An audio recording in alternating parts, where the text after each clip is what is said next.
Nick Wilde, how you doing? You need to come with us. Mr. DeMarco's waiting.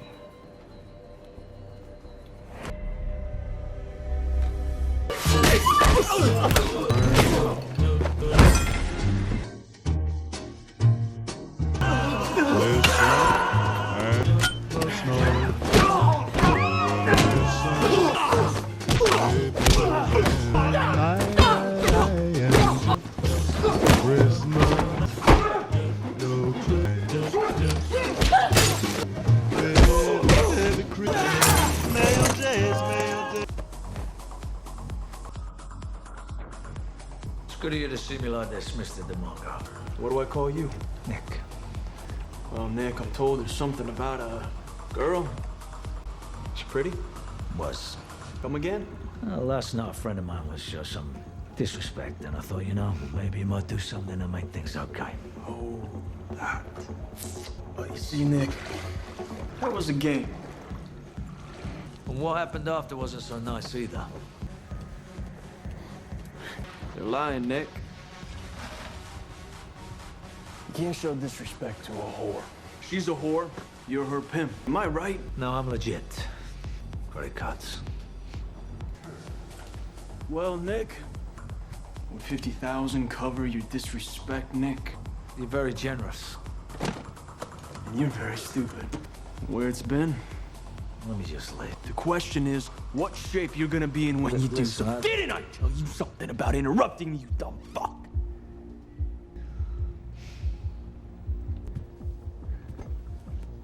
You see, if I'm sweet to you, Nick, if I just let you walk out of here free as air, well, I'd want people to know how sweet I am.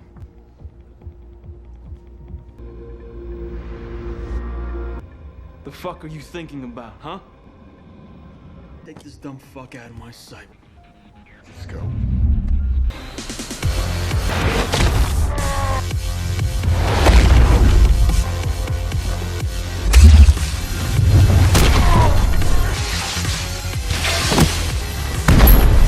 The film begins with a woman, battered and bruised, being abandoned at a hospital. One doctor steps to smoke and notices her. The medical team rushes to her aid. They try to question her about what happened, but she can only utter one name: Nick. Tell me who did this to you. Who did this to you? The next morning, we are introduced to Nick, a skilled bodyguard in Las Vegas, who grapples with a personal gambling addiction. He wakes up in a hurry, racing to his workplace. There, he meets a young man named Cyrus Kinnick, who has come seeking him. Cyrus explains that he wants to hire Nick as a tour guide during his visit to Las Vegas, having been recommended by a neighbor. Acknowledging Cyrus's interest in gambling and his concerns about being disrespected due to his age, Nick agrees to show him around the city and provide protection. Later, Nick finds himself at a diner, confiding in his waitress friend, Roxy. He reveals his ambition to gather $500,000 to escape Las Vegas and retire in Corsica for 5 years. As they chat, Roxy hands him a note from a woman named Holly, requesting that he visit her home. When Nick arrives at Holly's house, Want some coffee? No. Holly, if you're gonna hide, why can't we have just talked on the phone? he is taken aback by her disheveled appearance. Holly, a professional escort, recounts the harrowing events of the previous night at the Golden Nugget Hotel. She had encountered 3 unknown men in an elevator who forced her into their room and assaulted her. He did what he did. Some motel people, they dumped me at emergency. Desperate for justice, she offers Nick $100 to help pursue them. Nick warns her about the organized crime lurking at the hotel and reminds her that he had previously advised her to steer clear of it. As the story unfolds, we learn that the hotel owner, known as Baby, had once tried to recruit Nick for his illicit operations, but Nick had refused, leading to an unspoken agreement between them to stay out of each other's way. Seeking answers about Holly's assailants, Nick approaches a housekeeper named Millicent. She reveals that one of the men is Danny DeMarco, the son of a notorious mob boss from southern Italy. She gives him the room number but pleads with him not to get involved with Danny. That evening, Nick meets Cyrus for their tour, guiding him through various casinos while his mind is preoccupied with thoughts of Holly's plight. When Cyrus heads to a gambling table, Nick's concern for Holly compels him to leave and return to her house. There, Holly urges him to confront her attackers and weaken them so she can exact her revenge. Determined, Nick drives to the Golden Nugget in search of Danny. I'm here to see Mr. DeMarco. Well, he's busy. personal. I don't give a shit.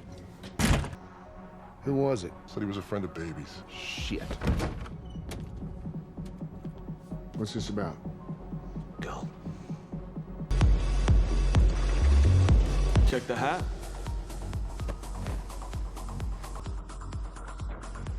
It's good of you to see me like this, Mr. DeMarco. What do I call you? Nick. Well, Nick, I'm told there's something about a girl. She pretty? Was. Come again? Last night, a friend of mine was some disrespect, and I thought, you know, maybe you might do something to make things okay. Oh, that. But you see, Nick, that was a game. And what happened after wasn't so nice either. They're lying, Nick. You can't show disrespect to a whore. She's a whore, you're her pimp. Am I right? No, I'm legit. Credit cards. Well, Nick, would 50,000 cover your disrespect, Nick? You're very generous. And you're very stupid. Where it's been? Let me just lay. The question is, what shape you're gonna be in when you do Listen, something. Didn't I tell you something about interrupting me, you dumb fuck?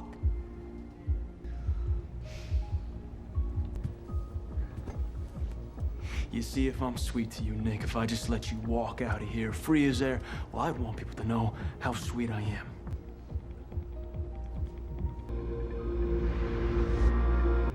The fuck are you thinking about, huh?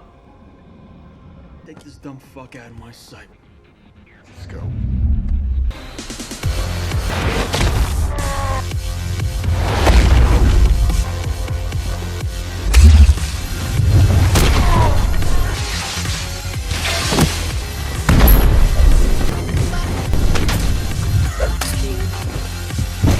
After confronting and defeating the three men who assaulted Holly, he brings her along to face Danny. When she asks if he remembers her, she retrieves a pair of scissors, sending Danny into a panic. He offers her $50,000 from his safe as a means of appeasement. Holly hands the money to Nick and contemplates castrating Danny as he begs for forgiveness. Satisfied with the outcome, Holly leaves with the cash. Outside, Nick warns her to leave town quickly because retribution is inevitable.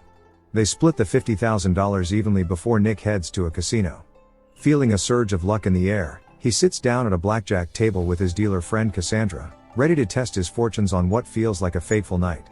Nick found himself on a remarkable winning streak at the blackjack table, effortlessly securing victory with his first bet and continuing to accumulate a substantial fortune. This fortunate run persisted until the dealer's shift changed, and Cassandra, the dealer he had grown fond of, was replaced. Recognizing that his luck might have waned, Nick decided to step away from the table to meet up with Cyrus. Yet, a surge of confidence washed over him, compelling him to return to the table.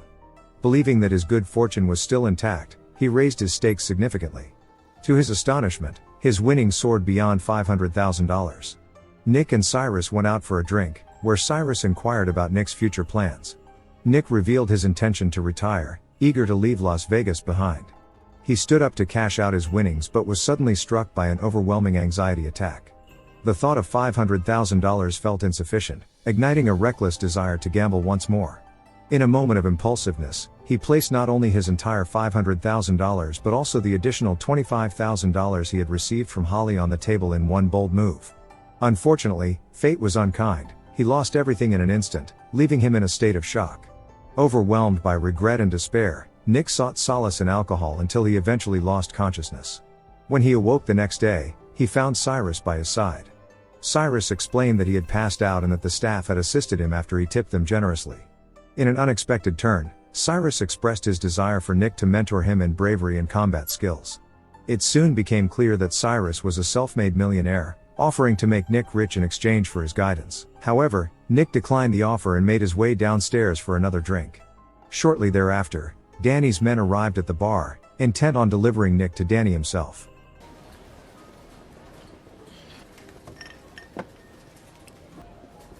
Nick Wilde, how you doing?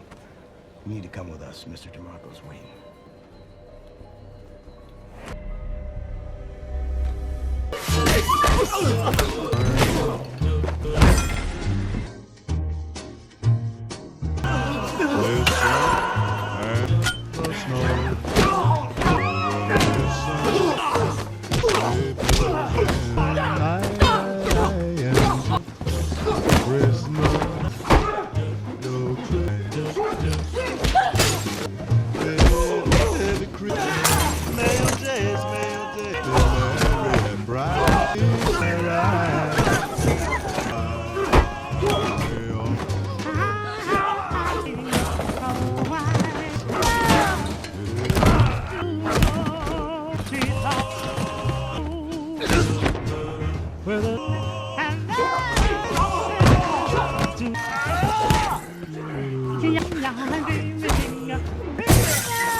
But before it could escalate further, the police intervened.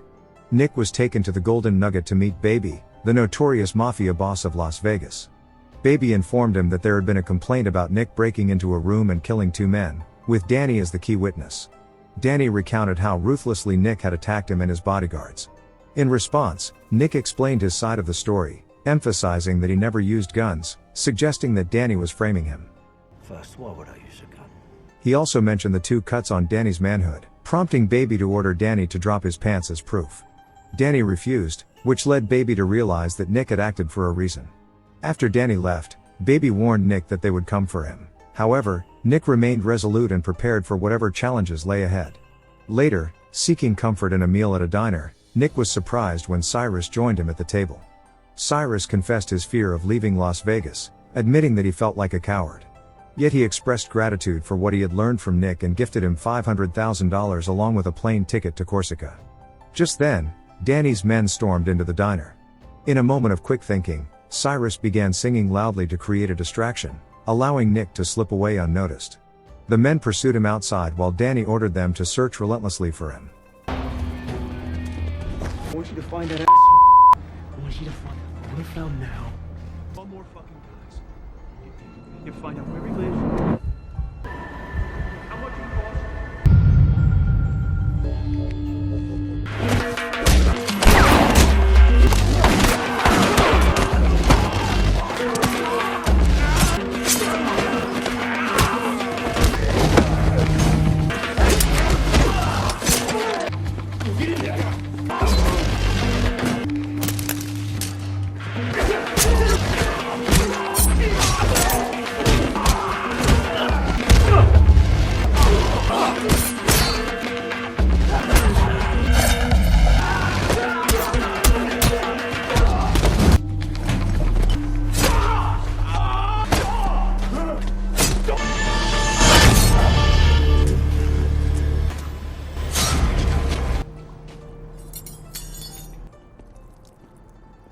After dealing with them decisively, Cyrus approached Nick once more, handing over the check and ticket to Corsica. With newfound determination, Nick accepted the gifts and resolved to leave Las Vegas before Danny's father could seek retribution against him. Thank you for watching. If you're new here, don't forget to subscribe for more recaps. Until next time, have a wonderful day.